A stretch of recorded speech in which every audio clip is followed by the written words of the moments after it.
كاسنا واحد يعني أسلوبتي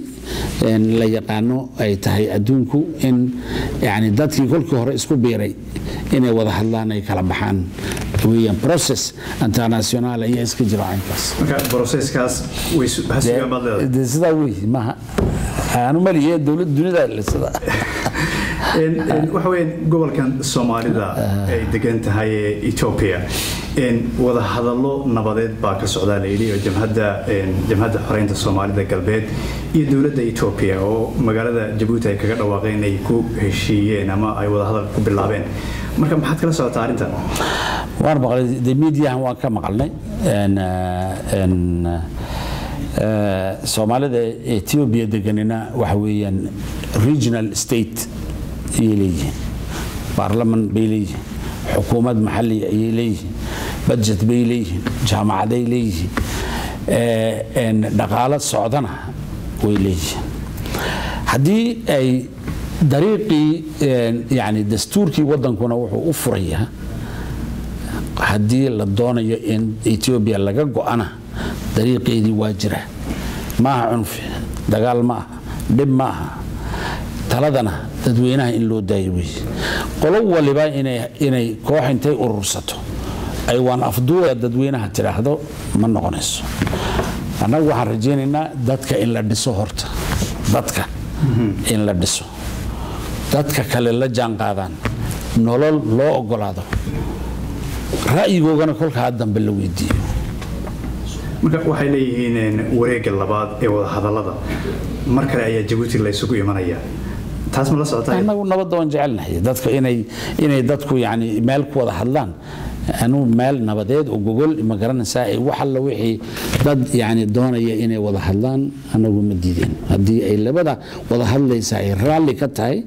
anagu ma diideen marka wada hadallada ma ku soo daraysan waxa jira urur kale oo la yiraahdo ONLF وأنا سوي إمكان. هدونا دونين يا ما يلا قصبي ما يلا ما قصبي. مركب ما دوني مية. لا إلى ما هدي إلى ما أنت مو واحد سان كم أغلى إنه إن أسوي حليه حرني وده إمك دجال عن كهرو ويان يدي سياسة دي ستايما. مركب وحين نبض وسود وينيسان وسود وينيسان. أديل. مركب جيبوتي عن الله بنو. مركب مدح وين جيبوتي وحدنا وخرو مرة. ayaa laga gaaray 10 sano ee meesha joogtay wadanku aad buu horumaray marka imika maxaad igsanaysaa horumarku dadweynuhu kol hadii yani uu nabadii deganaanshihii yani iyo qorshihii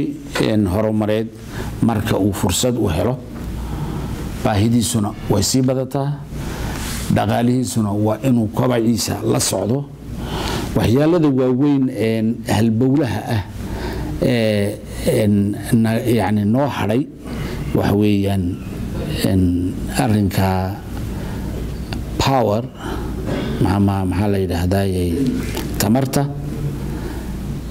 ama energy-ga in aan soo saarano geothermal energy iyo tan dabaysha inaan soo saarno oon wadanka aan gaarsiino in ma garanaysaa ay khayraadkeegana aan soo saarno khayraad dabiiciga ah wixii laga helo macdan hadday tahay badda iyo wixii hadday tahay inaan sii kordhino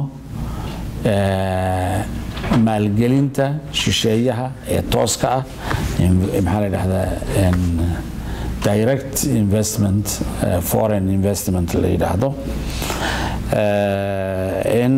yani shaqo la'aanta aan la dagaalano abaaraha iyo biyo soo saarkana aan kordhino biyaha roobabka inaan qabsan karno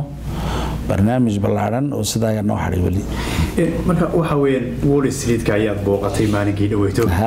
oo aad qaabku u shaqeeyay hanaankiisa lagu sheegay bal nooga waran waan soo baranay waan soo aragnay waan soo yara barinadeeda waxaan naga ariyadeen hadii aad bal ku yar hadii aad yani nabari lahaydeeno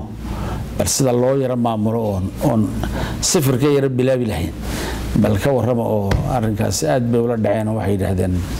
diyaar baan ninahay dhalarta adoonta marka waxa weeyaan Djibouti inkastoo horumarka gaadhay oo maaragtay dhinaca siyaasadda dibadda dhinaca ma garanaysaa wadanka investmentigiisa haddana waxa jirta bay leeyihiin qoliyaha mucaaradka codkana looma ogolo in wadanka gudihiisa aan ka hadalno baarlamaanka kuma jiro waxa weeyaan mucaaradka ka waran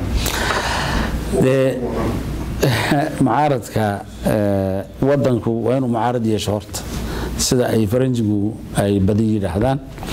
dadku inuu wifaaq yeesho oo uu isku cod noqdo oo uu wada shaqaysto oo uu dalka wada jeclaado oo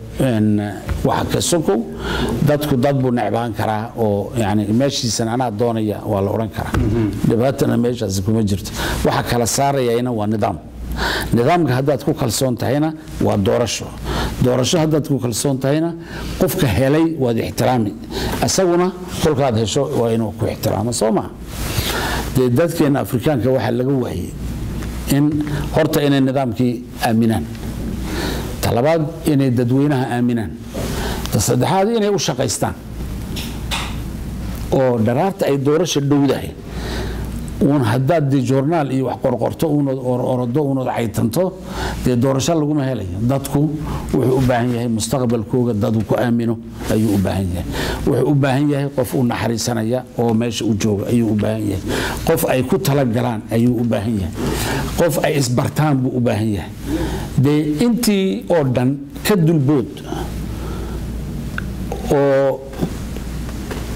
imika haddii aanan meeshaada fadhiisanaynin waan kula dagaalamayaa dhan deetana waa si kale weeyaan marka imika anagu ma diideyno mucaarid ma diideyno dastuurkii Djibouti waa la bedelay marka maxaa taas 10 maadadood ayaa la bedelay markii ugu horeysana maahayna waa markii saddexaad ilaa 29 ilaa maanta markii saddexaad weeyaan dadku yani wadiga arko Mareykanku hashiisa idilba waxa la yiraahdaa amendment Soomaa amendment maxay ka dhigantay isbedel bay ka dhigantay Soomaa kolka waxa yani waa noloshii bay ku jirtaa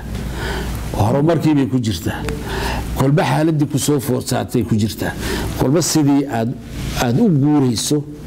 ayay ku xirantahay inaad xeerkeeda aad waafaqsiiso ayay u baahanta baarlamaanka iyo dadweynihiiba sidan iyaga gartay iyaga yani anigu meel aan dhex galay iyo arinaan u dalbaday iyo 10 maadadood marka laga hadlayo ee mid uun lagala soo baxayna waxa weeyaan fitnad doon umma kolba yani waana la bedeli doonaa hadii waxay leeyihiin mucaaradku madaxweynaha fartiisaan u garanaynaayo isaga ka dambeeyay bedelka in bacda dhanni ithman wi ilaahayna yidhi madaxweyne ma sharaxantahay bisha abriil dadweynuhu xisbigaygu hadduu yidhaahdo waan adaanku sharaxaynaana waan gali hadduu yidhaahdo nin kale ku haynaana ninkaa kaluman daba joogsan madaxweyne aad baad u mahadsantahay